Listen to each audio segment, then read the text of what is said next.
సిద్దిపేట జిల్లా హుస్నాబాద్ ఎల్లమ్మ చెరువుపై నిర్వహించిన కైట్ ఫెస్టివల్లో మంత్రి పొన్నం ప్రభాకర్ పాల్గొన్నారు. స్థానిక నాయకులతో కలిసి గాలిపటాలు ఎగురవేశారు. హుస్నాబాద్ ప్రజలకు సంక్రాంతి పండుగ శుభాకాంక్షలు తెలిపారు.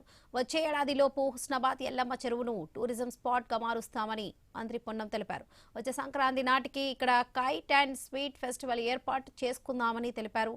నిన్న హైదరాబాద్ లోని పరేడ్ గ్రౌండ్ లో కైట్ అండ్ స్వీట్ ఫెస్టివల్ జరిగిందని తెలిపారు.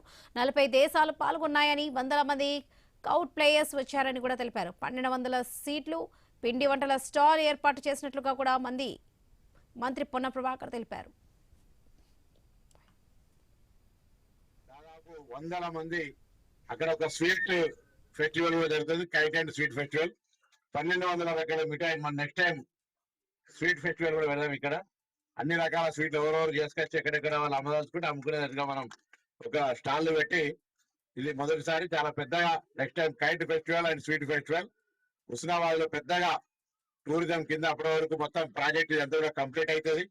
కప్పగుట్ట కూడా అభివృద్ధి అయి మహాసముద్రం గండి ఈ ప్రాంతంలో అర్బన్ ఫారెస్ట్ అంతా కలిపి పెద్ద టూరిజం క్లస్టర్ కింద తీసుకునే సందర్భంలో రాయకల్ వాటర్ ఫాల్స్ కాడ సాంప్రదాయాలు ఆచారాలకు అనుగుణంగా ఈ ప్రాంతంలో ఒక చారిత్రాత్మకమైన కాకతీయుల కాలం నాటి ఈ ఎల్లమ్మ చెరువు విద్య అన్ని రకాలుగా ముందుండడానికి కొరకు మరి ఉండాలని కోరుతూ ఈ పండుగ సందర్భంగా గంగిరెద్దులు, మంచి ముగ్గులు, రైతుల పండుగ ఇది, సమృద్ధి వర్షాలు, మంచి ఆయురారోగ్యాలతో పాడి పంటలతో ఉండాలని కోరుకుంటూ అందరికీ సందర్భంగా హృదయపూర్వకంగా సంక్రాంతి శుభాకాంక్షలు.